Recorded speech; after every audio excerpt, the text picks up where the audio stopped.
The previous administration allowed 20 million illegal aliens into our country. This administration is focused on the largest mass deportation of those illegal criminals, many of them who do come from countries in the Middle East. Many of those were known terrorists, and this administration is detaining and deporting them every day to protect our homeland and protect the American public.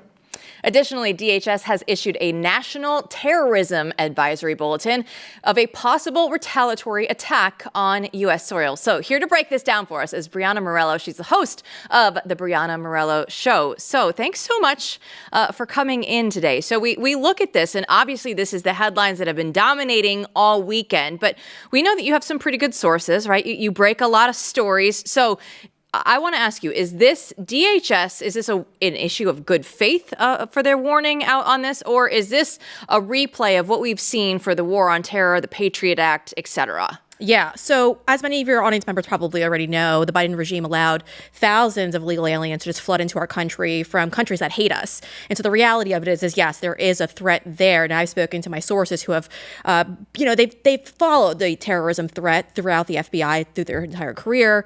They've led divisions and they've led teams to dig into all of this. They have told me that a lot of these sleeper cell stories are badly sourced internally. So when they're telling us that there's a threat, that the sources are not very trustworthy is how he kind of phrased it.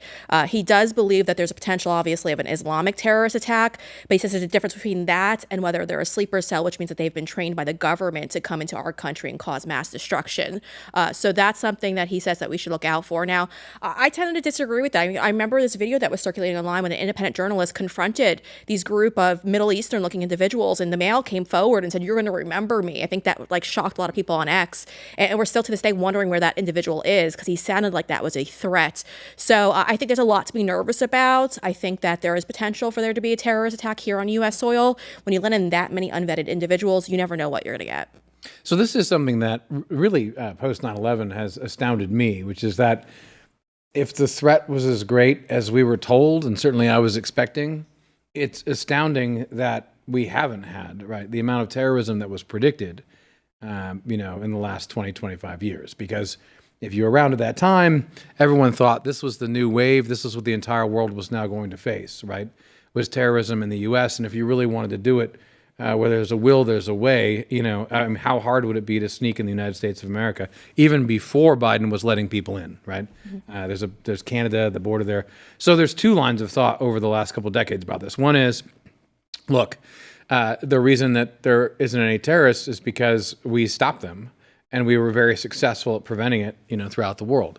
And the other is maybe this threat wasn't as great as we thought, right? So I kind of think of that when I think of this issue now, where everyone's talking about sleeper cells, everyone's talking about, potential retaliation. What is your sense of that? Because I think everyone would admit that what you just said is true. There could be sleeper cells all over this damn country because, the Biden administration let all these people in. Yeah. On the other hand, is there the will and the organization? I guess that's sort of the question that I have. Yeah, interesting enough, I don't think most Americans know, but the majority of those who came into our country and who were on terror watch lists actually wasn't from the southern border. In 2023, they came from the northern border. They came from Canada. And I think that's also something that we should be driving home at this point as well, because that's very critical. Now, the sleeper cell story, everyone keeps telling me that it's overplayed. And my source, retired FBI agent, was the one who was telling me that keep in mind that the FBI is saying that they're going to monitor individuals. Well, they're going to probably use this as an excuse to surveil the rest of us as well, because that's what they've done time and time again. So while we sit here and we watch them go back and forth and tell us that there is this threat here, why aren't we having ICE go pick up these people? Why isn't DHS getting involved? When the FBI is telling you that they're just going to monitor these individuals, that usually means it's some type of surveillance scheme. Well, that's so concerning because we see with our FBI whistleblower friends and stuff, and they, Steve Friend goes out there online and he posts things of the FBI and, the FBI is going to take credit for this or that, when it was local law enforcement that would go out and do this. And we all hope and pray that things are changing there at the FBI. But when you look at it, on the face of this, when we know that this level of threat is out there, and what they're doing is they're saying, we're going to watch this, right? And we've seen event after event take place on the U.S. homeland and, the Trump assassination attempts and whatnot. Well, oftentimes they say, oh, we knew about these guys ahead of time. That's the problem. When you're only going to say we're going to surveil people when there are real threats that are facing the American citizens. Yeah, the catch line is they were on our radar after every terror attack in this country, whether it's a mass shooting, for a domestic shooter who comes and is looking to cause destruction, or a foreigner.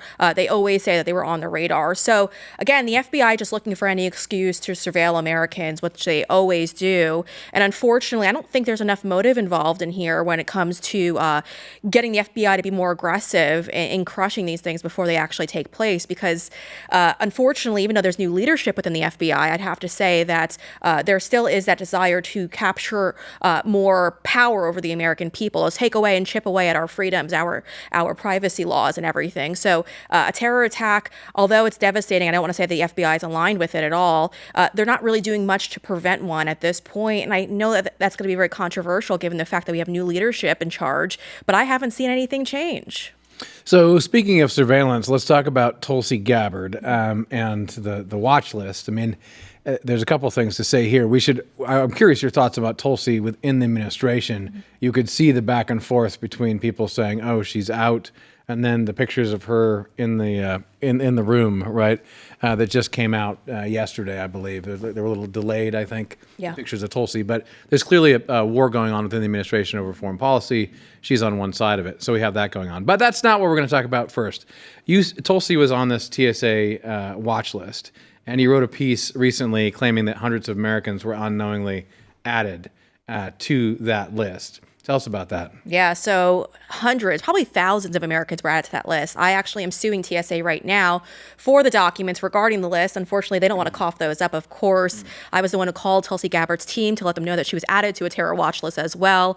She kind of had an idea, but she didn't have the confirmation. I had the evidence that she needed. We're talking about the quiet skies list. Now, for those of you at home, if you ever had to go through additional security, if you have your boarding pass and I had 4 S's in the corner, whether it was the lower corner or the upper corner, that means you were on the list. Now, how did TSA do this? Well, according to my whistleblower, they were able to hire a private company to go out there to surveil your social media posts, and then they'd forward over to TSA. Now, TSA is obviously not an investigative agency, so they don't have the authority to go out there and dig into your background, but they were able to use this private company to go about doing just that. So it's deeply concerning, and I think Tulsi Gabbard getting into the administration is the reason why that's now been shut down. It cost American taxpayers $200 million a year to keep up. It started under Barack Obama. It's been going on for over a decade right now, and nobody wanted to shut it down. It was obviously unsuccessful because they've caught 0 terrorists as a result of all of this, which is obviously disgraceful. But again, Tulsi Gabbard played a major role in getting that shut down, and obviously President Trump as well. I love that you're suing TSA. I wish that I could go out and sue TSA. I need something for them to do that. Now, if you've flown recently, you know that there's actually something new that they're doing with TSA, which they're putting the ID straight into the machine and they're doing facial recognition. But Breanna has like a helpful hint for people at home, because she was going out there on X and saying, absolutely not, I am not going to do this, probably because she's suing TSA and says, I don't want to participate in anything that you're doing. Tell people what they can do. Yeah, you could reject it. So many people sit there and they just comply because they think it will be easier. The reality is it takes a couple of extra seconds just to preserve your privacy. So even if you've done it in the past, stop doing it now. When you go up to TSA or even customs, if you're an American citizen, you do not have to comply. That is for foreigners. That is not for American citizens. Don't hand them your driver's license. Don't put it in that little slot. Sit there and say, I want to decline the biometrics photo. If they tell you that you can't, tell them you know that they're lying, because they are. I could promise you that. So many times they've lied to me, told me that I can't decline it. You can decline it. I'm also suing TSA over that as well, because TSA hasn't gone about upholding, doing audits, doing anything like that. So we don't know who's getting those images. But what I can tell you is that DHS and TSA have both admitted to me, which they probably shouldn't have, that even though they claim that they delete those images, that TSA forwards it to DHS and then TSA deletes it. So little do you know that DHS is probably creating a database, although they say it's limited to me. They won't give me an exact number. So it could possibly be millions, thousands. We don't know. But DHS shouldn't be storing your biometrics at all. I mean, the fact that we got used to that is one of the most insane things to me. If you had told someone, however many years it was before the naked machine, which doesn't even work, right? They found that out pretty quick afterwards, that people would allow this.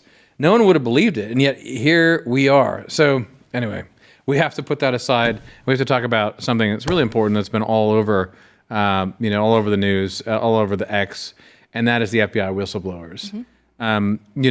This is a tough one because on the one hand we have Kash Patel and Dan Bongino, just to lay this out, right, in power. They're owed some time to figure things out and to move the FBI in a different direction. And on the other hand, we have these whistleblowers who everyone at this table knows to some extent and has worked with some extent, and all of us have great respect for. And just for the audience, these are people who really did suffer career-wise for blowing the whistle at the craziness at the FBI over the last few years.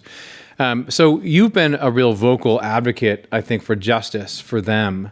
What does that look like? What should happen? Yeah, well, we're hoping that the FBI, if they're not going to reinstate either of them, which unfortunately Ed Martin came on my show, who's President Trump's pardon attorney, and he's running the weaponization division over at the DOJ. And he did say that they were going to come back to some capabilities, whether it's either at the FBI or within the DOJ. We didn't know at the time, but that's suddenly been shut down. So we're hoping that if they're going to shut it down at this point, Garret O'Boyle's owed money for 1,000 days. That's actually 1,001 day.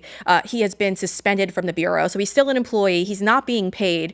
We need him to reinstate his pay. If they want to investigate him for whatever reasons possible, that's fine, but at least pay the guy. He has children. Obviously, the FBI moved him to a new field office right before they did this to him. So they need to be compensated for their time. It's unrealistic for anyone at home to have a job and then to suddenly get pushed aside and told that you're going to be still employed. You're just not going to get paid to be employed. And then to expect these people to be able to keep up with that, it's just impossible. So we're hoping that they can have their pay reinstated, whatever back pay is due. And we're hoping that whatever blacklist they're on, because I know Steve Friend, again, just got rejected from a police chief position that he just recently applied for, was interviewing for. They are on a blacklist. They can't find jobs anywhere else. I mean, Steve Friend even applied for a gas station, and he wasn't even approved for one of those jobs either. So there's definitely a blacklist, unfortunately. And this is a guy that's been described as, to me, as the quintessential old school Boy Scout FBI agent. I mean, it's just it is absurd. So your main thing is, look, they all need jobs, or at least you got to pay them. And what's preventing that? Unfortunately, I've been told, based on my sources, that Director Patel did step in and he did stop it, which is really disappointing because Patel, Garret O'Boyle, Steve Friend, they've all been friends prior to being sworn in. They were very close. They had group messages going back and forth between all of them, and they really were excited for Patel getting in, getting confirmed. I know I was as well. I endorsed him on social media. I was pushing for him daily. And so it's really unfortunate to hear that that's what's happening. Now, we don't know exactly why that all of a sudden changed. I know when I had Ed Martin on my show, I did reach out to people within Patel's office and other offices and thank them for bringing him back. I know I spoke to someone who works for a senator who was also heavily involved in all of this. So everyone was on the same page until that statement came out on my show. So it's unfortunate that this has had to happen. I really want it to be resolved because both of these guys have families to feed, and you can't feed a family with something like this going on. Yeah, we played that clip on our show. I'm so thankful that you are out there and leading the way on this because justice does need to come through for these people because they went through and they told you, hey, things aren't right behind the scenes. They should not be punished under a Trump administration, under a Kash Patel-led FBI. This is wrong, and these people need to be made whole. Breanna, thanks for coming on the show. Thank you for having me.